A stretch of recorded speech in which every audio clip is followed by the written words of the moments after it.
контракты, связанные с животноводством, с растениеводством, проведение переговоров с Росагролизингом мы планируем здесь провести. Все, чем богата матушка Россия. Агрофорум «Золотая осень» проходит в Москве. Ингушетия принимает непосредственное участие. Минуты тяжких испытаний и смертельной опасности народы Кавказа не дрогнули, не потеряли уверенность в силе и мощи единства народов Советского Союза. Битва за Кавказ. 76 лет со дня освобождения. Об уникальной операции и нынешних торжественных мероприятиях в Малгобеке расскажем в выпуске. Родственники, они всегда есть и будут, я надеюсь, у всех.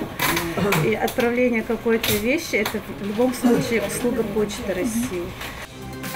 Связующее звено. Работа такая. Сегодня Всемирный день почты. Сотрудники этого ведомства принимают поздравления. Наряду с законными предпринимателями немало и тех, кто занимается этой деятельностью нелегально. Только с начала этого года было заведено 5 административных дел в отношении злостных нарушителей. Так в чем разница между законной и незаконной вырубкой леса? Насколько прибыльно это дело и кто контролирует процесс? Когда звучал гимн Лиги чемпионов, это нечто на самом деле. Только ворота. Ингушские футболисты, выбившиеся в сборную страны, готовы к атаке.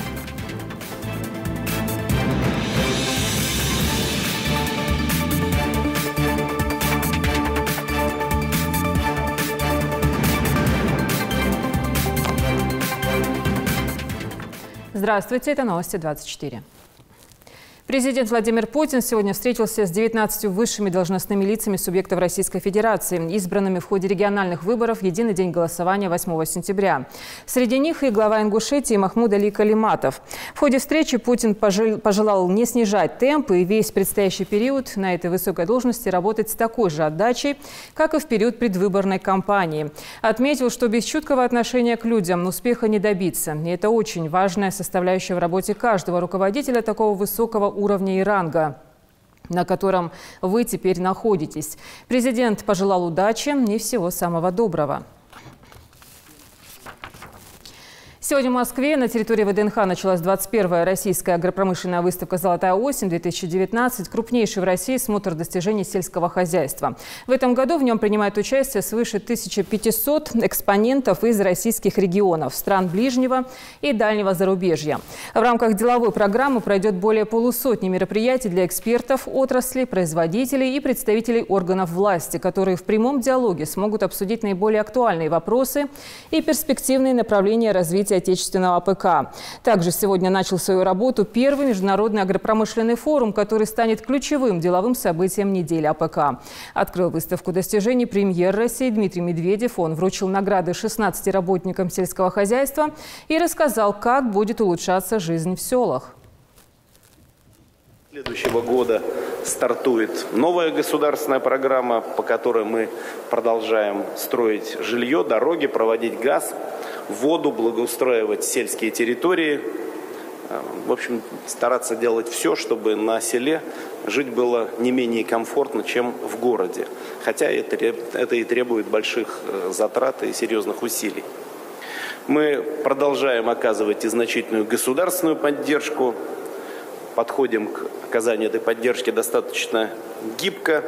Доказали свою эффективность кредиты по льготной ставке. Мы сохраняем эту форму поддержки. Делегацию от Ингушетии возглавляет глава региона. Наша республика на агрофоруме представляет большой ассортимент продукции, произведенной в этом году. Мясо, колбасные изделия, зерновые, овощи, горный мед, молочная продукция и чистая вода из минеральных источников. Это порядка 30 крупных предприятий, таких как Сад-гигант Ингушетия, Губнектар, Атлас, Зори Кавказа, Дружба. Мы предполагаем заключение некоторых контрактов. Это контракты, связанные с животноводством, с растениеводством, проведение переговоров с Росагролизингом мы планируем здесь же провести. Ну и, естественно, семинары, круглые столы, совещания, все это участие в этих мероприятиях запланировано у нас. Предполагается 3 деловых соглашения с разными фирмами на поставку нашего шоколада. Самое главное, что натуральная продукция, там нет ни пальмового масла, ни второго, третьего сорта какао-бобов. Это чистый сорт креола, самый чистый, самый лучший. Освобождение такого важного стратегического района, как Кавказ – одна из самых великих побед Советского Союза в Великой Отечественной войне. С тех пор минуло 76 лет. В Малгобеке к этой годовщине сегодня прошло торжественное мероприятие. Репортаж Дианы Дударовой. Великая Отечественная война дала Малгобеку незабываемый урок. Погибли 120 тысяч, нет больше. Самым важным гостем мероприятия стал ветеран Великой Отечественной войны Иса Паланкоев. Он во время войны оказался в эпицентре сражений за Кавказ. На фронт ушел совсем молодым, 17 лет. В годы войны был разведчиком и переводчиком. Помимо родного ингушского владеет русским, немецким и украинским языками. Сейчас Исе Паланкоеву 93 года, но до сих пор помнит все детали пережитых им военных действий. Мой друг был Василий Борозняк, Иван Третьяк, Мордвинов. Но Мордвинов погиб раньше, чем это надо было. Воевали как могли. И все же малгобекчане победили. Я знаю, что если Муртия Айшет последний чурек молоко носила солдатам. Корюгова носила солдатам последние чурки Саговчи.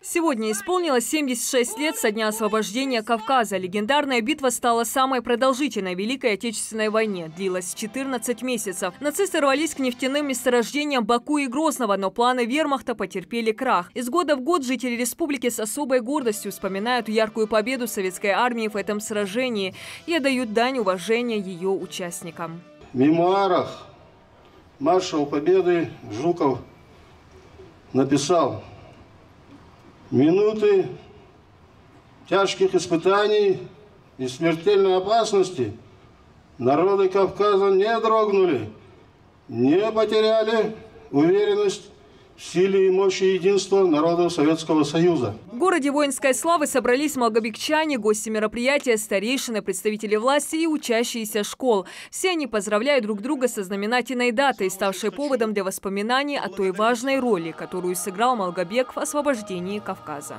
Сегодня действительно 2 даты. И не только жители города Малгобек, но и вся республика празднует это мероприятие. Я думаю, не только даже и республика, а и Россия, потому что здесь защищали не только жители республики Ингушетия, но тогда Чечено-Ингушетия, но защищали и ребята, которые были призваны в 1943 году через военные комиссариаты и защищали около 120 тысяч.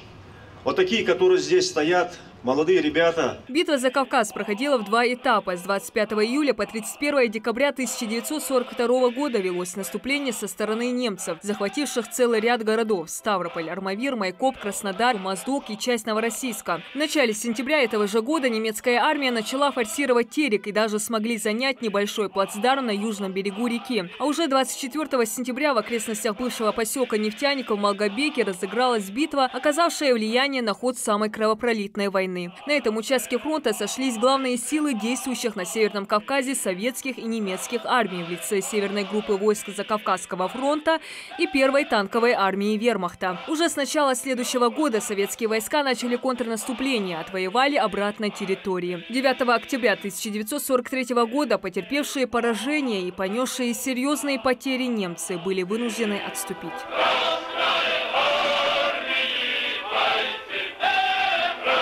Большой вклад на ход Малгобекской операции оказали жители города. Власти страны заслуги Малгобека в Великой Отечественной оценили по достоинству. 8 октября 2007 года ему присвоили звание города воинской славы. К этому статусу с особым трепетом относятся малгобекчане. Здесь редко встретишь человека, который не знает историю битвы под Малгобеком.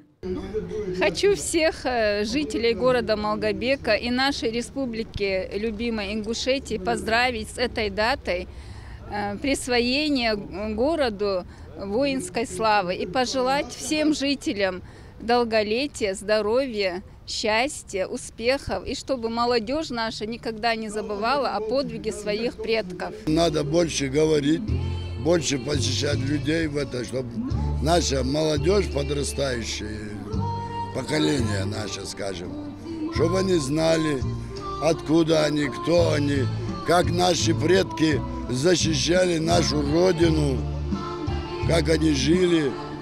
Вот в этом плане надо людей воспитывать, молодежь.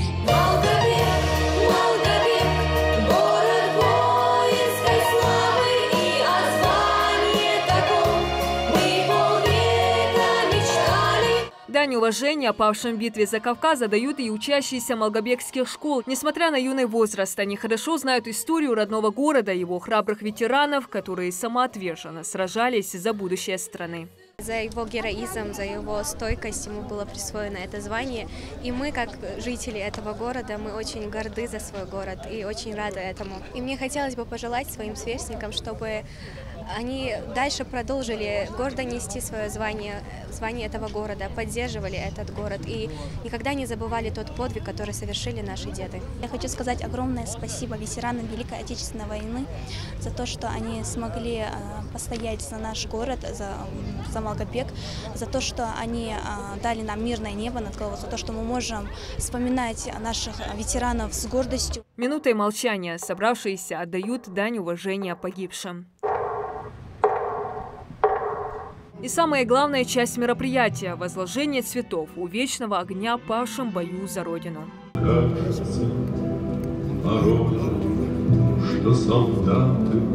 Малгобекская операция стала одним из многочисленных белых пятен в истории Великой Отечественной войны. За десятилетия, прошедшие с той битвы, как в степях и на склонах холмов под Малгобеком стихла канонада боев, многое изменилось. Совсем мало осталось ветеранов и очевидцев тех событий. И все же в историческом плане все это произошло совсем недавно. И память о тех днях, несомненно, будет жить в сердцах жителей республики. Диана Дударова, Майрбек Межоев, Новости 24. В столице республики в Башне Согласия прошел День открытых дверей, приуроченный ко дню освобождения Кавказа от немецко-фашистских войск.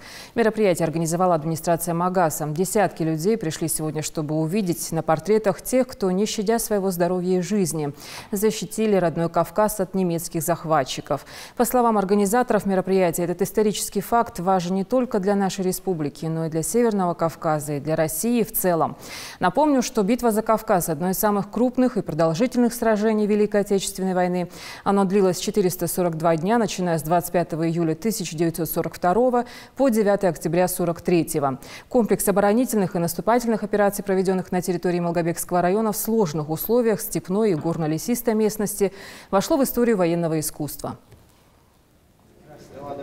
Наше сегодняшнее мероприятие именно показывает то, что очень многим людям важна наша история, и большое количество сегодняшних посетителей только подтвердило то, что нам есть чем гордиться и нам есть что вспоминать. И самое главное, конечно, это и выставка, и Днем открытых дверей наше самое главное желание было, чтобы люди просто не забывали своих героев, чтобы помнили, потому что без прошлого нет будущего, как говорится, и наша обязанность просто чтить память этих людей, которых уже нет, конечно, к сожалению, с нами, но и гордиться тем, что они сделали много лет назад. Сегодня Всемирный день почты. Сотрудников этого ведомства поздравил глава Ингушетии Махмуд Али Калиматов. Он отметил, что сегодня почта способствует интеграции общества и его успешному социально-экономическому развитию, укреплению межрегиональных связей и налаживанию стабильных бизнес-процессов. Глава республики поблагодарил работников почтовой связи за добросовестный повседневный труд, пожелал здоровья, счастья и благополучия, новых трудовых достижений на благо родной Ингушетии. В России функцию доставки посылок и писем выполняет Почта России, одна из крупнейших и наиболее значимых компаний страны. Почта включает в себя 42 тысячи отделений по всей стране и объединяет один из самых больших трудовых коллективов – 350 тысяч почтовых работников. Они принимают ежегодно более 2,5 миллиардов писем, обрабатывают примерно 433 миллиона посылок. Об этом и не только. Амина Бокова. Огромные тюльпаны, травяные скамейки и настоящий джентльмен в цилиндре и фраке встречает каждого посетителя. Магасовское отделение Почты России признано самым красивым во всей стране. Но огромный наплыв посетителей, который встречается здесь практически каждый день, вовсе не связан с внешней красотой. Все дело в комфорте. Помимо стандартного набора, отправка и получение писем и посылок, в почтовом отделении можно оплатить штрафы, кредит, отправить документы в ВУЗ, оформить запросы в госорганы, получать пенсию и пособия, денежные переводы. С каждым днем почта расширяет свои возможности, идя в ногу со временем.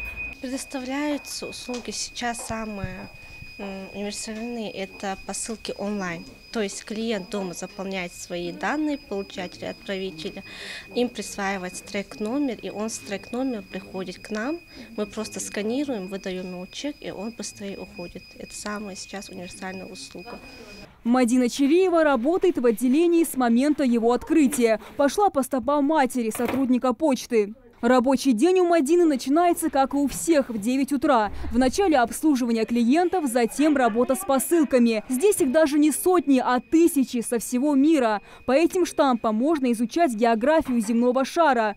Но чаще всего в Магасе встречаются посылки из Китая. А все благодаря популярности интернет-магазинов одежды. Но все же порой встречаются и редкие экземпляры, как, например, посылка из Австралии. Все бандероли привозят фирменные машины с логотипом почты и отгружают через специальное окно. Его хоть и в шутку и называют окном в Европу, но диапазон его гораздо шире. Посылок примерно в день 100, можно и больше. В день, конечно, больше. С Австралии, с Китая, с Англии, с Норвегии, по-разному.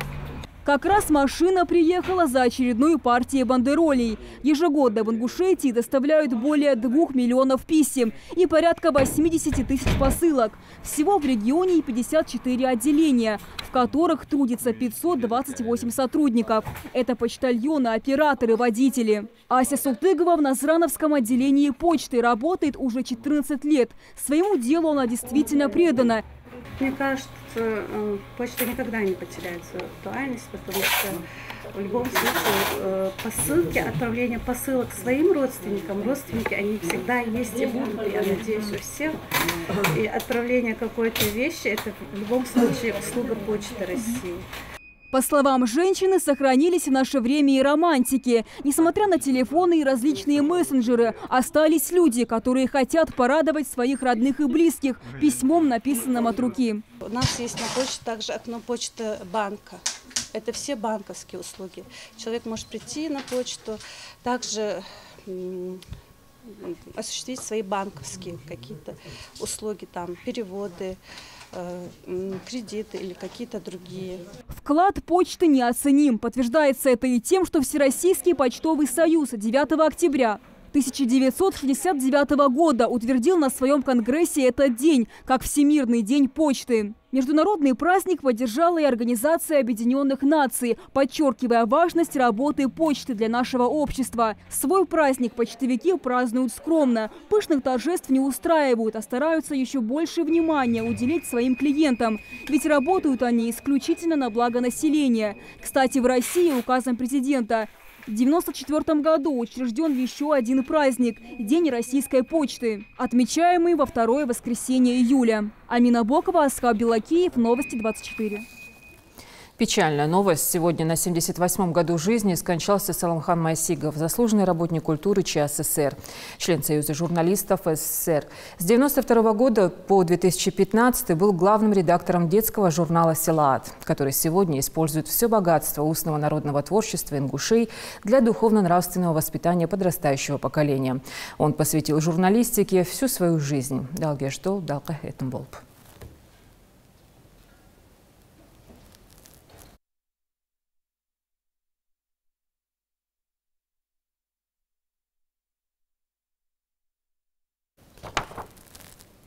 Продолжаем выпуск. На страже национального богатства экологи и сотрудники МВД. Совместно они проинспектировали пилорамы в Сунже. Именно в этом районе чаще всего фиксируют незаконную вырубку. Привлекают дровосеков вне закона бук, дуб и другие ценные породы деревьев, востребованные на черном рынке. Как охраняют лесные насаждения от посягательств, расскажет наш корреспондент Зелимхан Калоев. Станки на этой пилораме останавливаются редко. Древесина, которая сюда поступает, уходит в основном на производство мебели, стульев, кровати. Все делается на заказ и законно. В этой отрасли Дауд Хашагульгов более 8 лет. Он не понимает, почему черные лесорубы вредят своему и чужому бизнесу. Ворованный лес, его надо в любом случае быстро как-то реализовывать. И им приходится его за бесценок скидывать куда-то в соседние регионы. И поэтому такой выгоды нормально они с этого получить не смогут. Лучше уже законно оформлять документы или брать в аренду, или законно покупать лес с документами и более глубокую переработку проводить. Таких лесоворов в Ингушетии немало. Для добросовестных предпринимателей они как занозы. Из-за них древесина иногда оценивается меньше, а в некоторых случаях и вовсе теряет спрос. Сотрудники МВД по Ингушетии совместно с региональными экологами постоянно проводят совместные рейды по выявлению злостных нарушителей. Наряду с законными предпринимателями немало и тех, кто занимается этой деятельностью нелегально. Только с начала этого года было заведено 5 административных дел в отношении злостных нарушителей, которые занимались заготовкой и переработкой древесины без соответствующих документов. Все эти факты были зафиксированы в таких сельских поселениях, как Галашки, Мужичи и Алхасты. Древесиной может заниматься каждый, правда, для этого необходимо получить разрешение, подав заявку и пройдя необходимые процедуры. Но делать это обычно никто не спешит.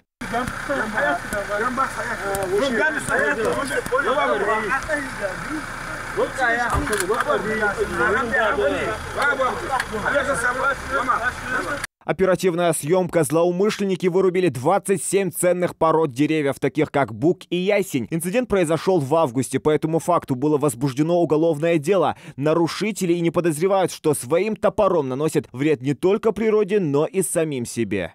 Изъято были трактора, изъяты были пилы, которыми они это все осуществляли незаконную деятельность.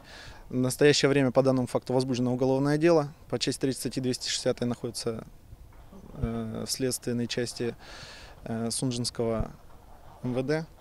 То есть проводится расследование уголовного дела. То есть лица в ближайшее время, наверное, будут привлечены к уголовной ответственности и понесут соответствующее наказание. Незаконным лесорубам грозит до 7 лет лишения свободы. Только с начала этого года в Ингушетии было возбуждено 9 уголовных дел. Каждый зарабатывает как может. Вот ответ большинства нарушителей. Срубленную древесину перерабатывают и продают в соседние республики. Участковыми уполномоченными проводится мероприятие также совместно с этим сотрудниками лесного хозяйства, адресная проверка, где установлены лесопилки. Проверяются документы на установление, проверяются документы на индивидуальную предпринимательскую деятельность. Также проверяется, как употребляет электричество.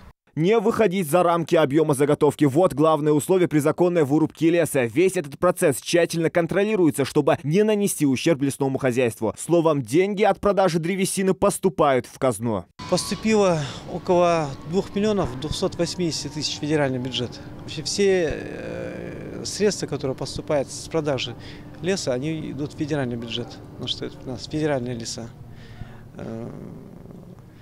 А люди, которые уже непосредственно создали вот такие производства, они, конечно, у них отчисления идут в местный бюджет. И, в любом случае, конечно, это большой плюс, потому что и рабочие места создаются у нас, и пополнение бюджета, и инфраструктура за счет них развивается. Борьба с черными лесорубами продолжается каждый день. Незаконный ущерб, причиняемый лесным ресурсам, под жестким контролем. Совместными усилиями региональные экологи и сотрудники МВД по Ингушетии пытаются поставить в этой проблеме точку и призывают не губить лес. Зелимхан Калоев, Магомед Даскиев, Магомед Майсигов. Новости 24.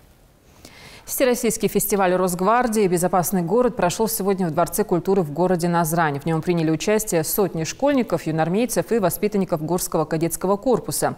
Для ребят была организована концертная программа и развернута выставка современных образцов вооружения и техники. Михаил Тангиев расскажет об этом подробно.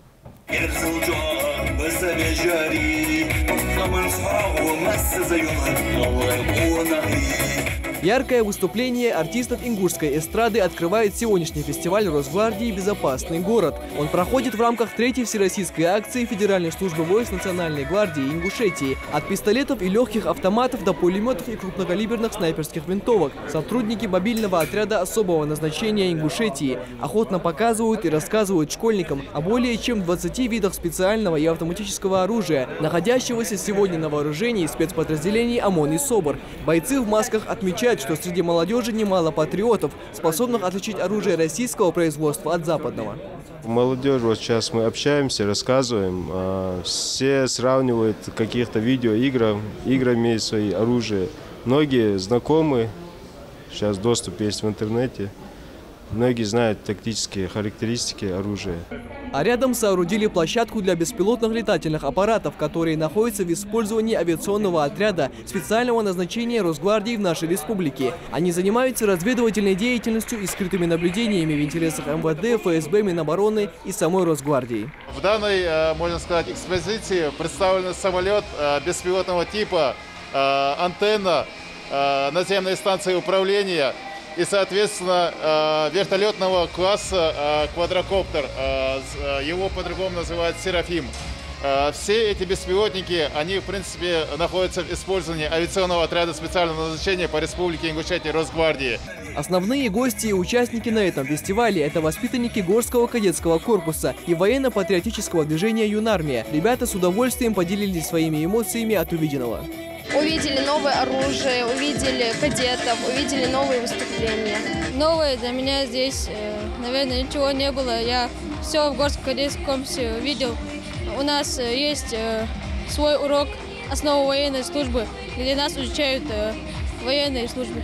Если кадеты и юнармейцы уже давно определились и выбрали профессиональный вектор в сторону военных специальностей, то ребята из Назранского лицея номер 1 только задумываются о будущей профессии. Для тех, кто после всего увиденного все-таки решился связать свою жизнь со службой Росгвардии, рассказывают об условиях поступления в высшие военные учебные заведения страны. Кто хочет поступить, вот именно заканчиваете школу и с января другого года уже подходите после праздников в управление Росгвардии, чтобы вы уже собирали документы. Там будут нужны ЕГЭ, подготовиться ФИЗО и пройти ВВК надо будет обязательно здесь. Запросы из ФСБ на вас, на вашу семью надо будет отправить, вот полный пакет документов, сформировать личное дело. После этого вузы, мы все расскажем, покажем, какие интересные вам вузы. Многие из ребят выбрали такой путь, следуя по стопам своих родственников. А кому-то, как, например, Магомеду Евлоеву, понравилась боевая форма бойцов. Кроме того, у него есть огромное желание служить своей стране. В Росгвардии у меня служил дядя служил. Вот когда я с ним ходил к нему на работу, вот мы смотрели, мне очень интересно было. Я хочу поступить в Росгвардии, я еще думаю над этим.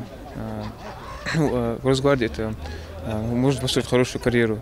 Организаторы фестиваля в лице представителей Росгвардии Республики рассказали, что они стараются как можно чаще проводить подобные мероприятия. Помимо этого, они регулярно проводят уроки мужества и дни открытых дверей в образовательных учреждениях региона.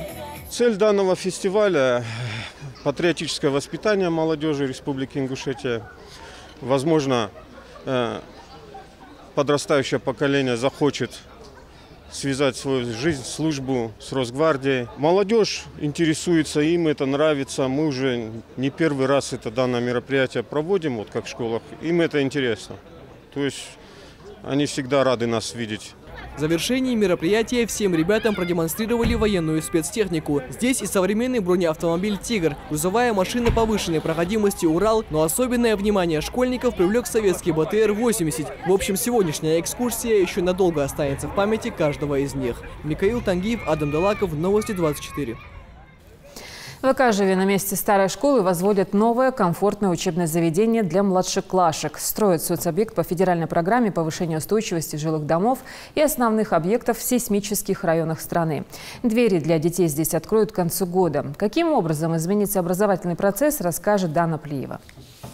Фундамент залит, каркас здания возведен. Основной этап строительства учебного заведения уже завершен. Сейчас идут внутренние отделочные работы. Мысль о том, что совсем скоро ее дети будут сидеть за партами нового заведения, Луизу Чилиеву греет уже давно. Она живет рядом и вместе с другими родителями не упускает возможности полюбоваться, как шаг за шагом исполняется ее сокровенное желание. Ведь в старой школе, на месте которой строится уже новая, практически не было никаких условий. Столовая и актовый зал, и спортзала тоже не было. А как вот без горячего питания? Ну, тяжело, что делать приходится. Учились и без этого. Мы долго этого ждали. У нас проблема была насчет посадочных мест. Было только 100 мест, сейчас уже 200. Давно ждем эту школу, очень рады. Строительство Икажевской первой начальной школы идет по федеральной программе повышения устойчивости жилых домов и основных объектов в сейсмических районах страны. Здание возводят на месте старого, построенного еще в 1962 году. И в нем будут предусмотрены все условия для комфортного и качественного обучения.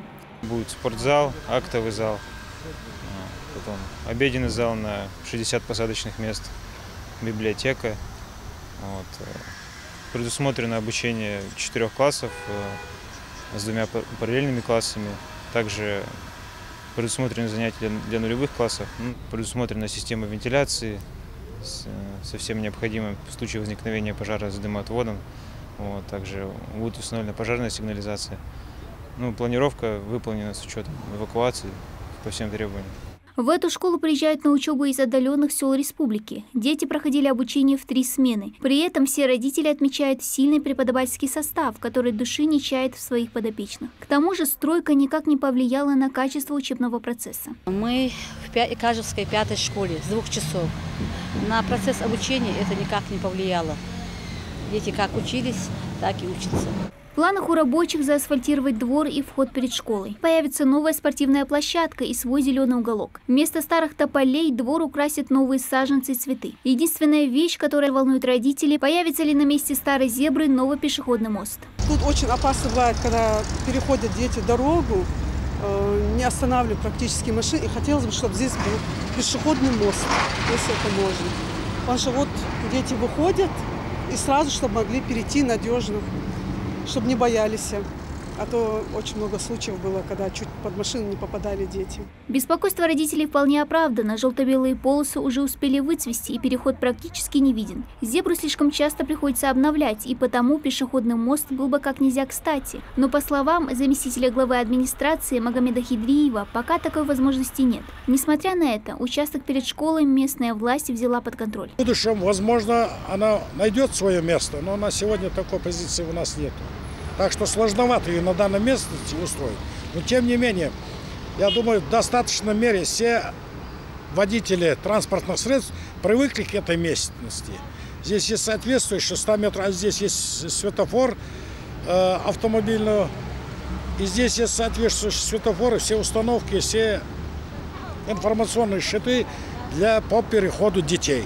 Полностью отстроить школу и завершить работы строители планируют уже к концу этого года. А пешеходный переход сотрудники администрации обещают обновить уже к концу всех работ, до того, как дети пойдут в новое учебное заведение. Дана Плиева, Адам Далаков, Новости 24. Они долго к этому шли и теперь уверенно чувствуют себя в сборной страны. Вот уже который сезон нас радует уверенная и результативная игра наших земляков. Магомед Аздоев и Зелимхан Бакаев – ингушские звезды российского футбола. Об их успехах в составе популярнейших клубов «Зенит» и «Спартак» расскажет Идрис Ижиев. Ингушские футболисты продолжают радовать нас яркими выступлениями на международной арене. Если к скоростным проходам и зрелищным голам Зелимхана Бакаева мы уже привыкли, видеть игру Солтмурада Бакаева нам приходится очень редко. Футболист пока только выходит на замену, являясь игроком запаса. Ему всего 20, но несмотря на это, младший Бакаев показывает не по годам зрелую игру. Сломя ноги, 3-1 счет, не нужно зоны оголять. Ярчайшая звезда ингушского футбола Магомед Аздоев – опытный боец, которому есть что предложить тренеру. После красивейшего гола ворота столичного «Динамо» Магомед в буквальном смысле ворвался в Лигу чемпионов, оформив дубль из голевых передач и тем самым принеся уверенную победу «Зениту». Мечта маленького мальчика, который вырос на кочках в маленькой деревушке Республики Ингушетия, сбылась. И когда звучал гимн Лиги чемпионов, это нечто, на самом деле.